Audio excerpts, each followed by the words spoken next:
Bonjour à tous, bien-aimés du Seigneur, heureux de vous retrouver, même si c'est virtuellement que nous nous retrouvons encore ce soir. Nous nous réjouissons que bientôt nous allons pouvoir nous retrouver en plénière à Reims pour les réunions de prière du mardi. En attendant, merci à David Carrick qui fait cet enregistrement, merci à la technique, merci Seigneur de nous permettre d'avoir cette liberté de nous retrouver chacun chez soi, même si nous ne sommes pas physiquement en présentiel, l'Esprit de Dieu nous unit où que nous soyons. Merci Seigneur pour ces capacités et cette technique qu'il nous donne. Effectivement, on pourrait dire que le Covid a fermé nos églises pendant un temps, mais que chacune de nos maisons sont devenues l'église de Jésus-Christ, puisque là où 2 ou 3 sont rassemblés, Jésus est au milieu de nous. Alléluia. Nous allons commencer par un temps de louange. L'équipe de louange va prendre place pour nous guider dans un temps de louange, et je vous invite vraiment, là où vous êtes, là où vous en êtes, dans votre intérieur, dans votre situation, dans votre famille, dans votre maison, de poser vos fardeaux, de poser cette journée qui a peut-être été très difficile pour certains, des souffrances, qu'elles soient psychiques ou physiques, et de pouvoir poser ces fardeaux devant notre Seigneur. La louange est une odeur qui plaît à Dieu.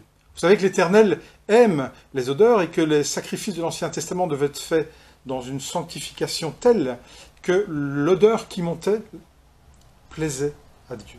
De la même manière, notre louange est agréable à Dieu, quand ça vient du cœur. Et l'équipe de louange est là pour nous guider chacun individuellement dans notre louange personnelle. Car Dieu s'attend à nous, personnellement. Pas seulement à un cœur, mais à un cœur personnel. Pas un cœur collectif, mais individuel.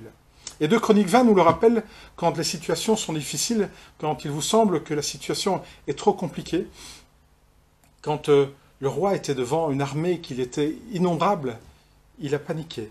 Mais Dieu lui a dit, ce n'est pas ton combat, c'est le mien. Alors loue simplement, a-t-il dit, et je combattrai à ta place. Et au moment où le peuple d'Israël, conduit par les Lévites, se sont mis en marche, avec les trompettes, les tambourins, eh bien Dieu a combattu pour le peuple. Et quand ils sont arrivés sur le champ de bataille, tout était déjà fini. Dieu est le même, hier, aujourd'hui et éternellement. Alors, laissez la place à Dieu, laissez-le combattre dans vos vies, laissez-le prendre en main toutes vos situations conflictuelles, difficiles, douloureuses. Louez Dieu.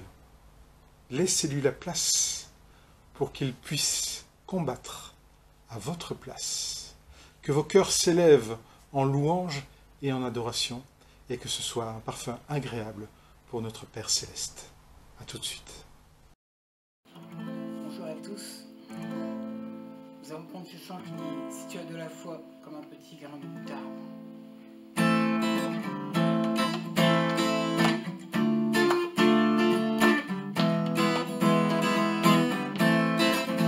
Si tu as de la foi comme un petit grain de moutarde, ainsi parle le Seigneur. Si tu as de la foi comme un petit grain de moutarde, ainsi parle le Seigneur. Tu pourras dire à cette montagne, arrache-toi et jette-toi dans la mer. Tu pourras dire à cette montagne, arrache-toi et jette-toi dans la mer. La montagne bougera des larmes, bougera des larmes, bougera des larmes. La montagne bougera des larmes, bougera des larmes, bougera des larmes. La montagne bougera des larmes, bougera des larmes, bougera des larmes. La montagne bougera des larmes, bougera des larmes, bougera des larmes. Si dans ta vie, si dans ta vie tes problèmes sont comme une montagne qui t'empêche d'avancer, si dans ta vie tes problèmes sont comme une montagne qui t'empêche d'avancer, tu pourras dire à ta montagne, arrache-toi, je par la foi. Tu pourras dire à ta montagne,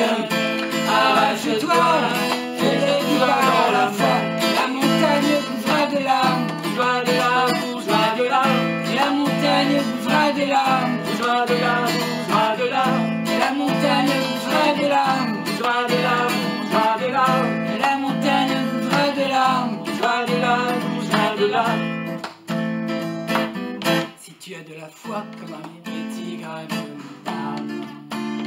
Oh, ainsi parlait le Seigneur. Si tu as de la foi comme un petit grain de moutarde. Alléluia. Ainsi parlait le Seigneur. Tu pourras dire à cette montagne, arrache-toi et jette-toi dans la mer. Tu pourras dire à cette montagne, arrache-toi et jette-toi dans la mer. Et la montagne bougera de là, bougera de là, bougera de là. Et la montagne bougera de là, bougera de là, bougera de là. Et la montagne bougera de là, bougera de là, bougera de là. Et la montagne bougera de là, bougera de là, bougera de là. La montagne bougera de là, bougera de là, bougera de là. Oh, et la montagne bougera de là, bougera de là, bougera de là.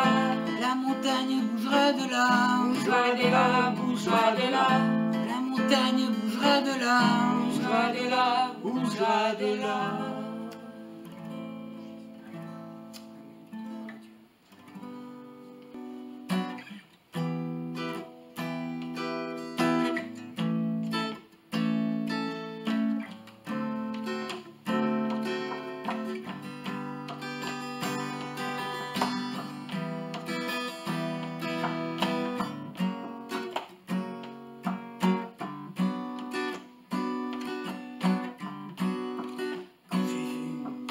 Ces gens qui étaient réunis pour louer le Seigneur, moi qui n'avais pas compris, je me suis approché d'eux pour voir ce qu'ils vivaient par l'Esprit du Seigneur.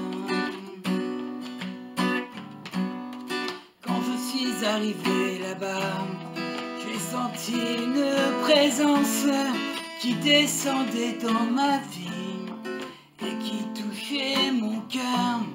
Je me suis mise à pleurer et à chanter pour le Seigneur. Moi je veux louer le Seigneur Jésus. Moi je veux louer le Seigneur Jésus. Moi je veux louer le Seigneur Jésus. Seigneur, combien je t'aime. Oh, moi je veux louer le Seigneur Jésus. Moi je veux louer le Seigneur Jésus. Moi je veux louer le Seigneur Jésus. Seigneur, combien je t'aime. Quand j'ai vu tous ces gens qui étaient réunis pour louer le Seigneur, moi qui n'avais pas compris, je me suis approché d'eux pour voir ce qu'ils vivaient par l'Esprit du Seigneur. Arrivé là-bas, j'ai senti une présence qui entrait dans ma vie et qui touchait mon cœur. Je me suis mise à pleurer et à chanter pour le Seigneur. Moi je veux louer le Seigneur Jésus. Moi je veux louer le Seigneur Jésus. Moi je veux louer le Seigneur Jésus. Seigneur, combien je t'aime. Moi je veux louer le Seigneur Jésus. Moi je veux louer le Seigneur Jésus. Moi je veux louer le Seigneur Jésus. Seigneur, combien je t'aime. Moi je veux louer le Seigneur Jésus.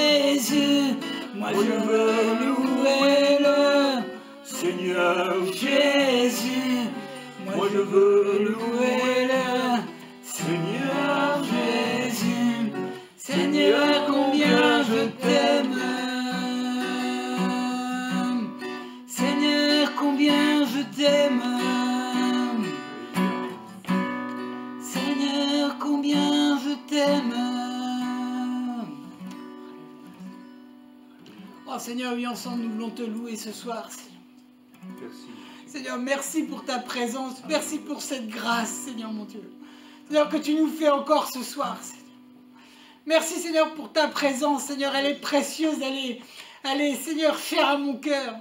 Seigneur, je veux encore te louer ce soir, t'adorer pour qui tu es, t'adorer pour ce que tu fais, t'adorer pour cette grâce, Seigneur mon Dieu, cette grâce incomparable, cet amour, Seigneur, qui n'a pas de limite. Seigneur, ce soir, ensemble, nous voulons te louer, ensemble, nous voulons t'élever, Jésus. Amen. Gloire à ton nom, Père. Nous voulons Amen. te bénir, Seigneur, encore pour ce temps que tu nous donnes. Seigneur, d'être ensemble, Seigneur, pour louer ton nom. Pour adorer, Seigneur, la personne de Jésus. Seigneur, adorer le Maître, Seigneur, et Oh ce Seigneur, soir gloire à encore, ton Saint-Nom. cette grâce, Seigneur, de pouvoir, Seigneur, Seigneur, reçois notre venir en ta adoration, présence, Seigneur. C'est non pas par nos propres forces, mais par le sang de Christ. Nous pouvons être dans ta présence, Père. Quelle grâce, Seigneur, d'être ensemble, Seigneur, avec mon frère, avec ma sœur, Seigneur, pour louer ton nom. Merci, Jésus, pour ce temps que tu nous donnes encore. À toi toute la gloire, Jésus. Amen.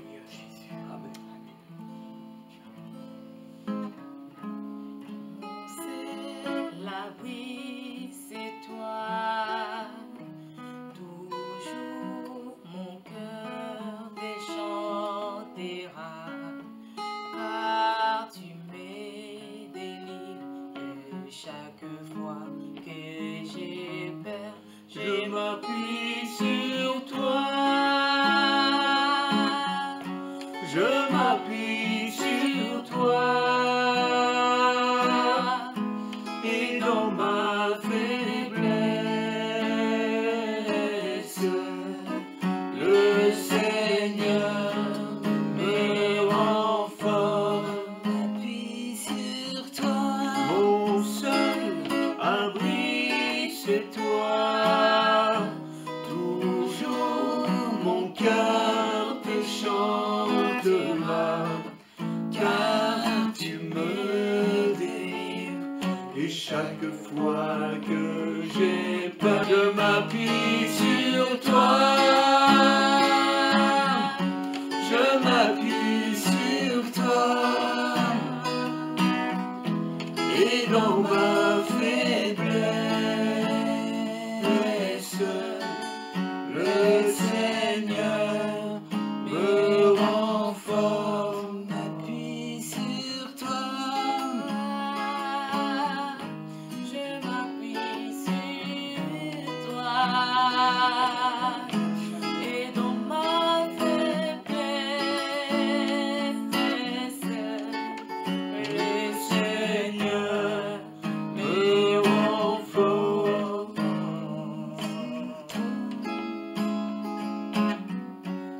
Je m'appuie sur toi.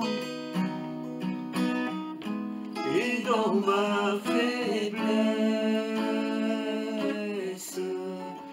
le Seigneur me rend fort.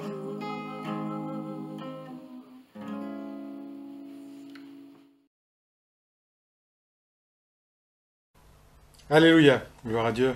Merci pour cette louange, merci pour l'équipe qui nous a conduits dans cette louange. Est-ce que vous avez pu entrer en ce temps où votre cœur a pu exprimer vraiment la reconnaissance de tout l'amour et de la grâce que nous recevons de notre Père Céleste? Je l'espère. Et nous allons continuer dans ce sens avec un moment d'intercession et de prière. Le Père nous a aussi donné cette communication qui lui plaît. C'est lui qui l'a instaurée. La prière est une forme de communication qui plaît à Dieu, qui vient de Dieu. Il nous communique sa parole, autant de milliers d'SMS que de versets que nous recevons dans sa parole, et nous pouvons avoir une communication constructive par un retour dans la prière. Alors entrons dans un temps de prière et d'intercession.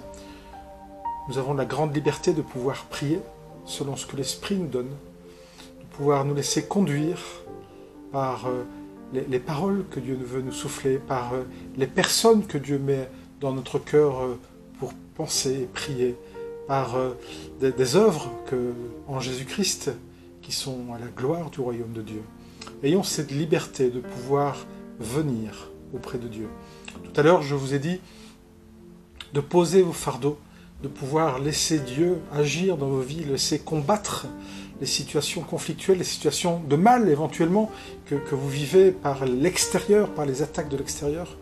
J'aimerais, si vous voulez bien, commencer par une prière en ce sens, pour que nous prenions cette habitude de pouvoir prier pour nous-mêmes, déposer nos fardeaux, ne pas nous charger de fardeaux inutiles qui nous empêchent d'avancer la tête haute et dans la joie, en rayonnant de l'amour de Christ, en étant sel et lumière dans la ville. Alléluia. Alors prions, et que vous vous sentiez libre de pouvoir, vous aussi, prier selon votre cœur.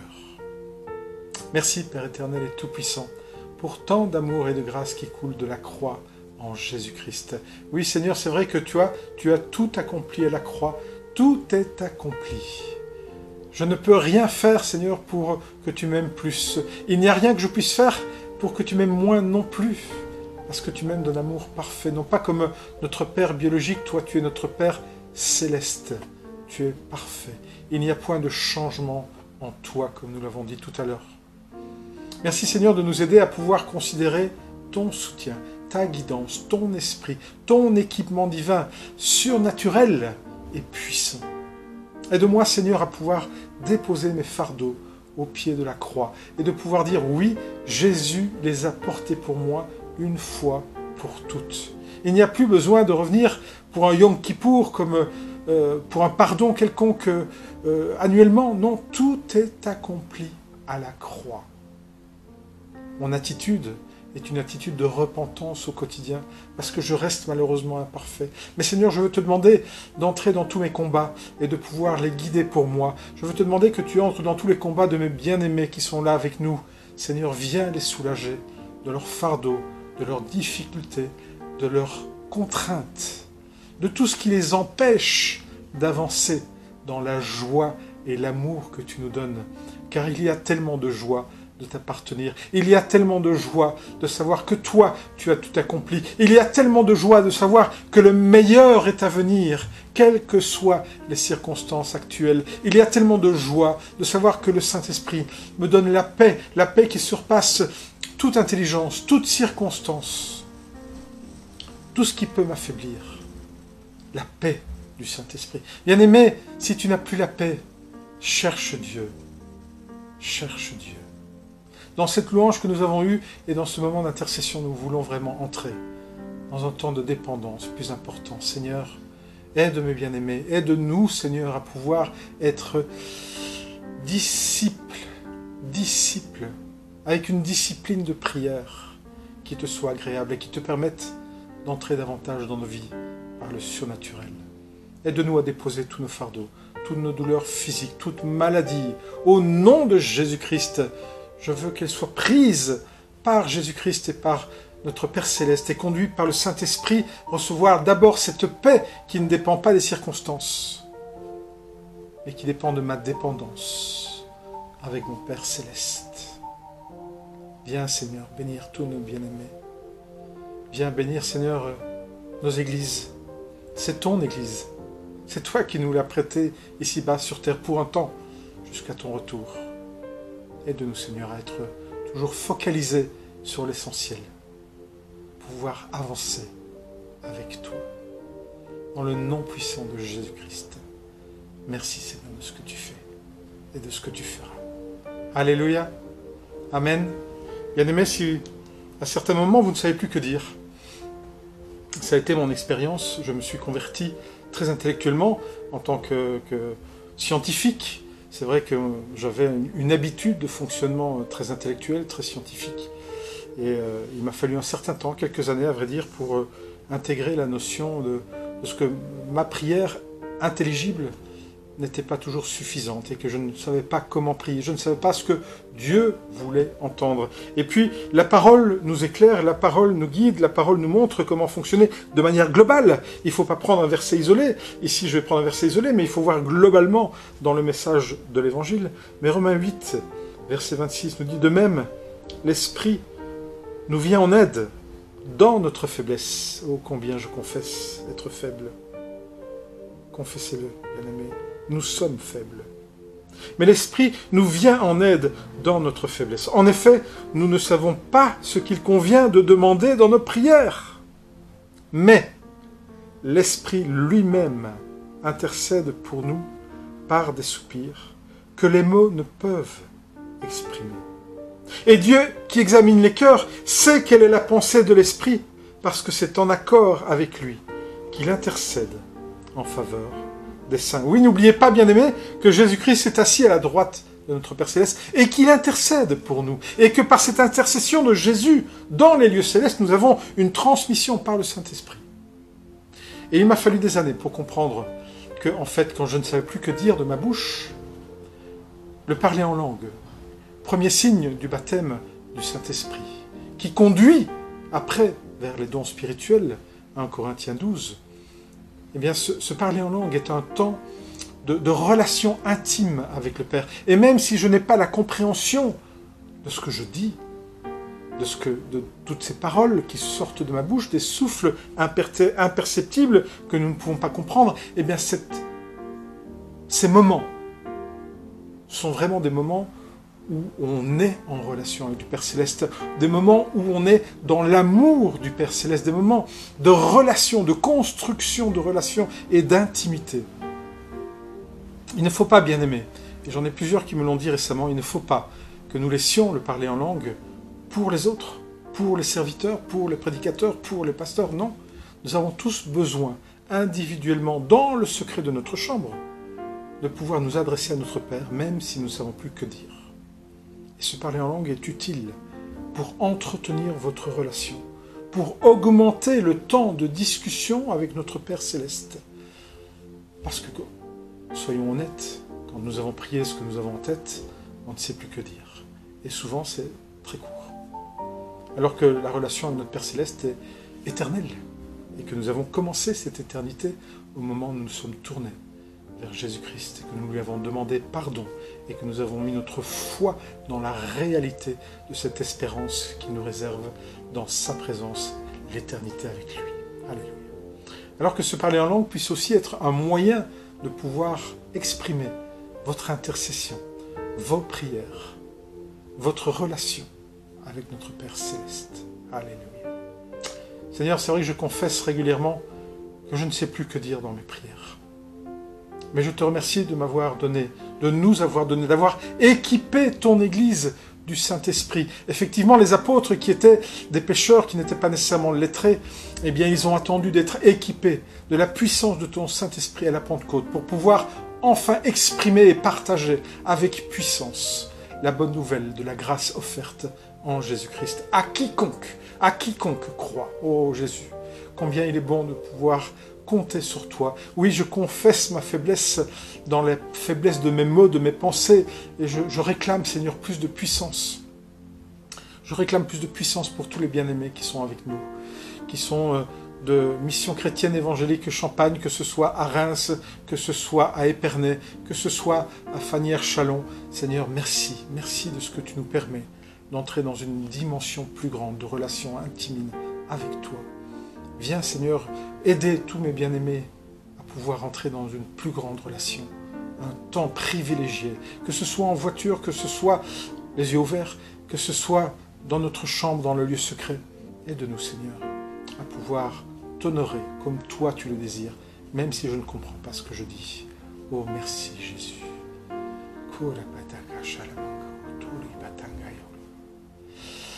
Oh oui, Seigneur, viens aider mes bien-aimés à pouvoir entrer dans un temps d'adoration, de louange, mais aussi d'intercession.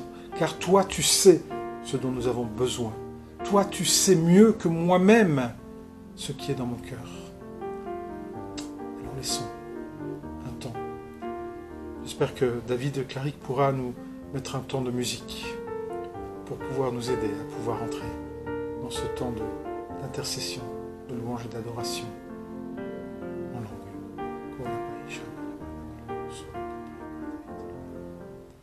Les premiers mardis que nous aurons en réunion plénière, ce sera aussi un temps où nous serons guidés pour entrer dans un moment d'adoration dans l'esprit. J'aime que nous puissions dire que nous fonctionnons notre foi en Jésus-Christ, en amour, en esprit, en vérité, en amour, en esprit, en vérité, parce que sans ces trois éléments, nous manquons quelque chose. Si on n'a pas l'amour, ça ne sert à rien. Si on n'a pas l'Esprit de Dieu, c'est humainement qu'on agit. Si on n'est pas selon la vérité de Dieu, on est hors concours, on est hors contexte. Alors que Dieu nous guide. Alléluia.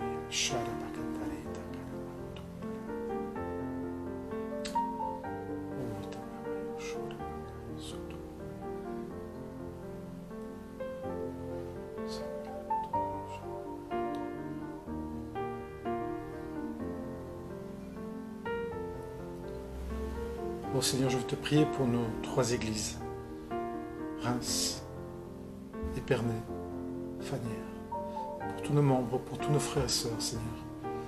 Que tu puisses édifier ton église sur un socle unique, la foi en Jésus-Christ, unie par un seul et même esprit, dans une réconciliation qui n'est pas seulement humaine, mais qui est aussi spirituelle. Et que nous puissions ensemble, Seigneur, vivre notre foi en amour, en esprit et en vérité.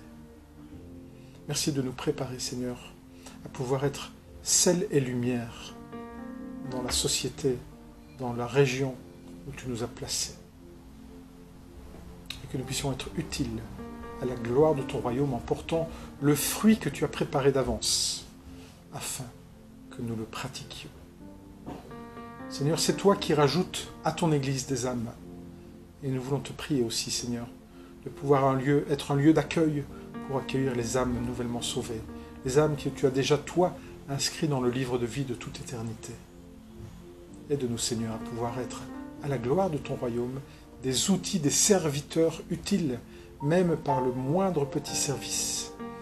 Ne fût-ce qu'à l'accueil, ne fût-ce que donner un mot d'accompagnement de ta part. Merci Seigneur pour tes trois églises. Merci pour l'œuvre MCE Champagne. Merci Seigneur. Nous voulons nous attendre à toi. Prépare nos cœurs maintenant à recevoir ta parole. De nouveau Seigneur, ce n'est pas le serviteur qui importe, mais ta parole est annoncée par les serviteurs et les prédicateurs, mais c'est ton esprit qui imprime dans chacun de nos cœurs une révélation. Alors je prie Seigneur maintenant, par ton esprit, que tu puisses parler à chacun des cœurs par le message qui va suivre. Au nom de Jésus-Christ, viens Seigneur éclairer nos cœurs. Viens Seigneur nous faire grandir. Merci Seigneur, nous attendons toi, au nom de Jésus. Amen. C'est le pasteur Michel maintenant de Nouvelle-Calédonie qui va nous parler des sujets de l'épreuve de la foi. Oui, on a parlé de ce que nous pouvons rencontrer, des épreuves dans notre vie et même des épreuves dans notre foi. Mais les épreuves de notre foi ont un but. Elles ont une intention, c'est de nous former. C'est de nous former. Alors on va écouter le pasteur Michel nous dire comment nous laisser former par la parole, par la conduite d'une foi persévérante. N'oubliez pas, ouvrez vos cœurs dans la louange, dans l'adoration, dans le parler en langue et dans l'intimité avec le Seigneur. Et toutes les épreuves de la foi que vous pouvez vivre, à l'image de ce que le pasteur Michel va vous annoncer, seront des sujets de réjouissance et de formation pour avancer plus loin avec notre Seigneur. Soyez bénis. Que Dieu soit béni dans le nom de Jésus, notre Seigneur. J'aimerais vous proposer un texte biblique qui se trouve dans l'épître de Jacques, au chapitre 1er, et nous lisons le premier verset jusqu'au verset 3. Jacques, serviteur de Dieu et du Seigneur Jésus-Christ, aux 12 tribus qui sont dans la dispersion, salut. Aux frères, regardez comme un sujet de joie complète les diverses épreuves auxquelles vous pouvez être exposés, sachant que l'épreuve de votre foi produit la patience. Mais il faut que la patience accomplisse parfaitement son œuvre, afin que vous soyez parfaits et accomplis, sans faillir en rien. Amen. Que le Seigneur, dans sa grâce infinie, par le Saint-Esprit, puisse bénir ce temps de méditation. Je dirais que chaque enfant de Dieu doit interpréter l'épreuve comme un élément indispensable et bénéfique pour sa croissance spirituelle. L'épreuve, comme vous le savez, fait partie des ingrédients qui rendent solide le croyant dans sa marche avec Dieu, dans sa communion spirituelle avec le Seigneur. Et comme il est dit dans l'épître de Pierre au chapitre 4, le Dieu de toute grâce qui vous a appelé en Jésus-Christ à sa gloire éternelle, après que vous aurez souffert un peu de temps, il vous perfectionnera lui-même, il vous affermira, il vous fortifiera, il vous rendra inébranlable. Amen. Donc c'est tout un programme avec le Seigneur. Quand on lui a dit oui, et quand on s'est engagé avec lui par les eaux du baptême, alors nous sommes rentrés dans la plus belle école, à savoir à l'école de Jésus-Christ. Alors, le titre de notre méditation, je l'ai intitulé « L'épreuve de la foi ». Certainement que vous avez déjà entendu beaucoup de prédications sur le sujet, mais comme dit l'apôtre Paul, je ne me lâche de vous répéter les mêmes choses, car cela est salutaire pour vous. Premièrement, qu'entendons-nous par épreuve de notre foi? Cela veut dire que notre foi passera par une ou des circonstances de difficulté qui va la mettre en difficulté. C'est simplement ça, l'épreuve de la foi. C'est un petit peu l'exemple d'un bateau qui traverse l'océan et puis, à un moment donné de sa navigation, il rencontre une tempête. C'est comme un avion dans les airs qui, à un moment de sa navigation aérienne, rencontrera des zones de turbulence. Et il est important pour vous et moi de garder en notre cœur et en notre esprit cette réalité de l'épreuve qui peut surgir à n'importe quel moment de notre vie. Ce sont des choses, des circonstances qui sont voulues et permises par le Seigneur, et ce dans le but de notre croissance spirituelle. Quand nous avons lu le texte d'introduction dans Jacques au chapitre 1er, nous avons lu « afin que la patience accomplisse parfaitement son œuvre, pour que vous soyez parfaits et accomplis sans faillir en rien. » D'ailleurs, le livre des Psaumes au chapitre 66 et le verset 10 nous dit « Car tu nous as sondés, ô Dieu, tu nous as éprouvés comme on éprouve de l'argent. » Et puis au chapitre 48 du livre du prophète Isaïe et le verset 10, nous lisons « Je t'ai mis au creuset, non pour retirer de l'argent, je t'ai éprouvé dans la fournaise de l'adversité. » Donc après avoir compris et accepté que l'épreuve c'est une réalité, que nous allons rencontrer un jour ou l'autre dans notre marche avec le Seigneur, parce que c'est nécessaire pour notre croissance spirituelle, eh bien, en deuxième lieu, j'aimerais que nous puissions parler de l'équipement. Oui, pour l'épreuve, mais il est impératif que dans l'épreuve que nous allons rencontrer ou que nous allons vivre, il faut être équipé des armes que le Seigneur met à notre disposition pour que nous sortions vainqueurs de nos difficultés. Alors, deuxièmement, l'équipement du croyant dans sa mise à l'épreuve.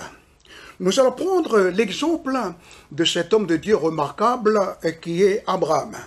Lisons simplement le chapitre 22 du livre de la Genèse et le verset 6.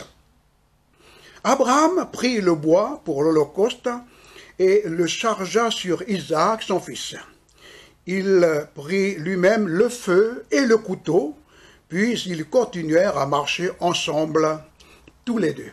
Notez bien cette petite expression « après ces choses », c'est-à-dire après les événements passés que la Bible raconte, eh bien le temps de l'épreuve est arrivé pour le patriarche Abraham. Alors, regardons l'équipement, tout ce que Abraham il a pris avec lui pour gravir le mont Moridja et pour vivre cette épreuve voulue et permise par Dieu. Le premier élément que Abraham a pris avec lui pour aller dans cette épreuve, eh bien, c'est le bois.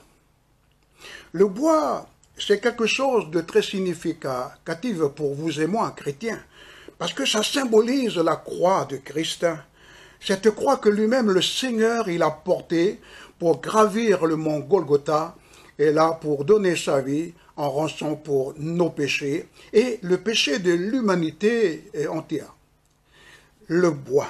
La Bible nous dit dans 1 Pierre, au chapitre 4, le verset 1er, « Ainsi donc, Christ ayant souffert dans la chair, vous aussi armez-vous de la même pensée, car celui qui a souffert dans la chair en a fini avec le péché. » Donc déjà, la première pensée que nous devons retenir, c'est que dans notre marche chrétienne, eh bien, il nous faut porter notre croix. D'ailleurs, Jésus-Christ a dit lui-même, si quelqu'un veut venir après moi, qu'il renonce à lui-même, qu'il se charge chaque jour de sa croix et qu'il me suive. Donc il y a la notion de la souffrance, de la difficulté quand nous parlons de la croix. La deuxième chose que Abraham il prit avec lui pour aller pleinement dans cette épreuve voulue et permise par Dieu, eh bien, il a pris du feu avec lui. Le feu, pour nous chrétiens, eh bien, ça symbolise le Saint-Esprit. Le Saint-Esprit qui nous donne la force nécessaire pour pouvoir sortir vainqueur et triomphant de l'épreuve. La Bible nous dit dans Romains chapitre 8, le verset 14, « Car tous ceux qui sont conduits par l'Esprit de Dieu sont fils de Dieu. » Il est important que dans nos épreuves, nous n'écoutions pas nos sentiments. Oui, nous avons des sentiments, nous avons des émotions, mais il nous faut plutôt, privilégier l'écoute de la voix du Saint-Esprit. La Bible ne dit-elle pas au sujet du Seigneur Jésus que l'Esprit de Dieu conduit Jésus dans le désert pour être tenté.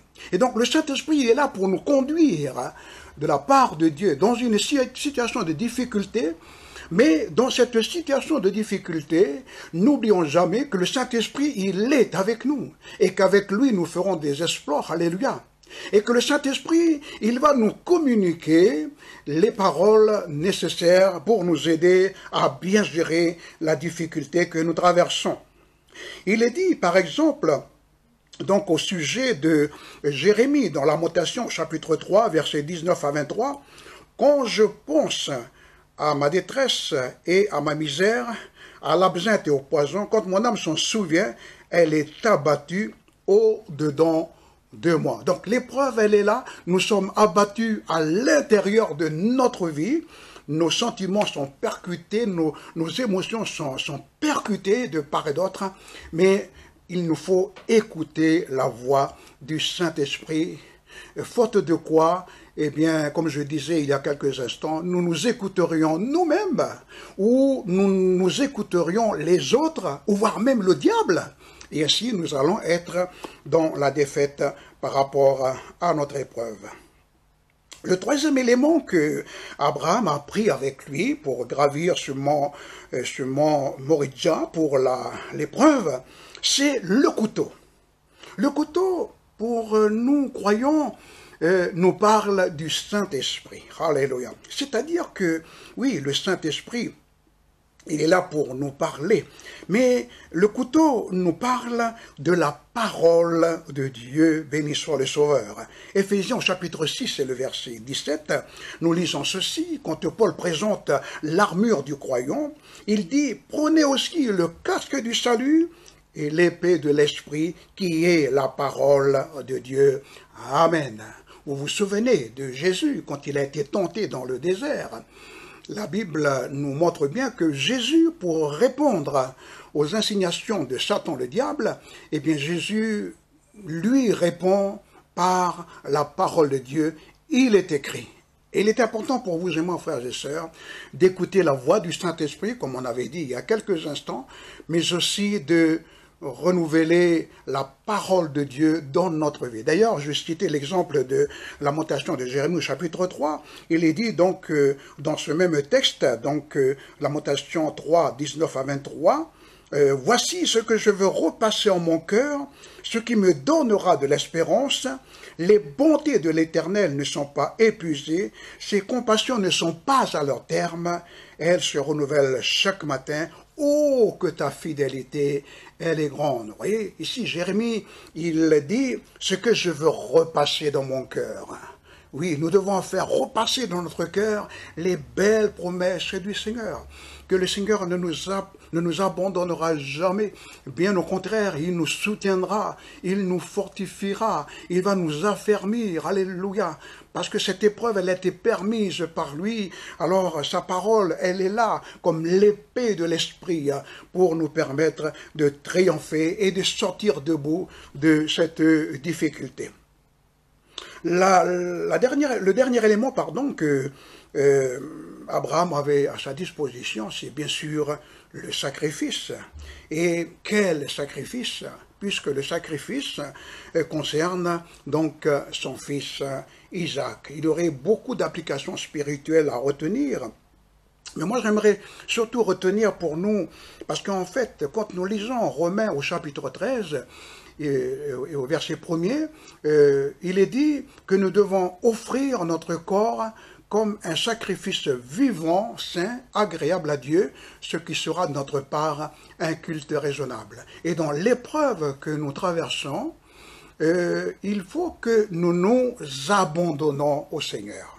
C'est-à-dire qu'on lui livre notre vie, c'est-à-dire qu'on lui ouvre notre cœur, c'est-à-dire qu'on s'en remet totalement à lui. Et on sait que lui, il nous gardera à notre départ de l'épreuve et il nous gardera jusqu'à notre arrivée. Romains au chapitre 6, le verset 13, nous lisons ceci. « Ne livrez pas vos membres au péché comme des instruments d'iniquité, mais donnez vous-même à Dieu, comme étant vivants de mort que vous étiez, et offrez à Dieu vos membres comme des instruments de justice. » Amen. Donc, se donner à Dieu. Alléluia. La Bible nous dit que le sacrifice agréable à Dieu, c'est un cœur brisé, c'est un esprit brisé, et un cœur contrit. Donc, voilà ce que le Seigneur attend de nous. Les sacrifices qui sont agréables à Dieu, c'est un esprit brisé et un cœur contrit. Donc, à nous d'entrer dans cette épreuve-là, par la foi, avec l'esprit de sacrifice. Jésus, il est passé par là, il a triomphé, il m'aidera dans cette épreuve que je vais traverser. Comme dit la Bible, il a été tenté en toutes choses sans commettre le péché, et du coup, il peut aussi nous aider dans nos épreuves pour que nous puissions triompher. Amen. Je terminerai avec 1 Pierre au chapitre 4 et le verset 19, où nous lisons ceci dans cette version que j'ai sélectionnée. Ainsi, en faisant le bien, ceux qui souffrent selon la volonté de Dieu s'en remettent au Créateur qui est digne de confiance. Amen. Prions le Seigneur. Merci pour ta parole qui nous a fait du bien encore en cet instant. Tu connais notre cœur, tu connais nos besoins, tu connais l'épreuve par laquelle nous traversons, et je prie et nous prions ensemble pour que, Seigneur, tu puisses nous communiquer tout ce dont nous avons besoin pour sortir vainqueurs de l'épreuve que nous pouvons subir, que nous pouvons vivre, et ainsi te donner toute la gloire.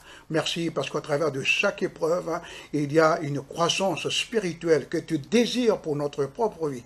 Alors simplement merci et sois béni, Père, au nom de ton Fils Jésus. Amen. Amen. Merci au pasteur Michel, merci Seigneur pour sa parole, merci au Saint-Esprit pour tout ce qu'il nous a permis de pouvoir recevoir et que nous puissions encore méditer sur ce message, le revoir éventuellement pour que nous puissions le digérer. Parce qu'il ne suffit pas que ça rentre dans une oreille et que ça ressorte, non, non, il faut que nous puissions replonger dans la parole et nous aider à digérer tout ce que Dieu veut nous faire comprendre. C'est un apprentissage, une étude, une discipline qui nous est utile et tous nos prédicateurs, tous nos pasteurs sont là pour nous aider dans ce cadre-là. Gloire à Dieu. J'espère que vous avez passé un bon moment en notre présence. En tout cas, nous, on se réjouit d'en passer encore avec vous. Vous savez que notre culte à 10h est aussi retransmis en ligne. Nous avons les cultes présentiels, que ce soit à Reims, Épernay ou Fagnières, sur inscription sur notre site internet mcechampagne.fr. Mais vous savez aussi qu'il est retransmis sur les chaînes YouTube de la Sentinelle de prière. Et nous vous y invitons, bien entendu, à pouvoir y assister, à pouvoir les revoir, les voir et les revoir, en vérité, puisqu'ils sont non seulement en direct, mais ils sont aussi en différé, afin que vous puissiez aussi digérer un peu plus de la parole de Dieu et pouvoir vous laisser conduire vers ce que Dieu a réservé pour vous. Voilà. Que Dieu vous garde, que Dieu vous bénisse, et puis on se réjouit de se revoir. Merci pour votre attention. Merci pour ce temps passé avec notre Seigneur. N'oubliez pas de continuer le reste de la semaine à entrer en relation avec notre Père Céleste. Bonne semaine.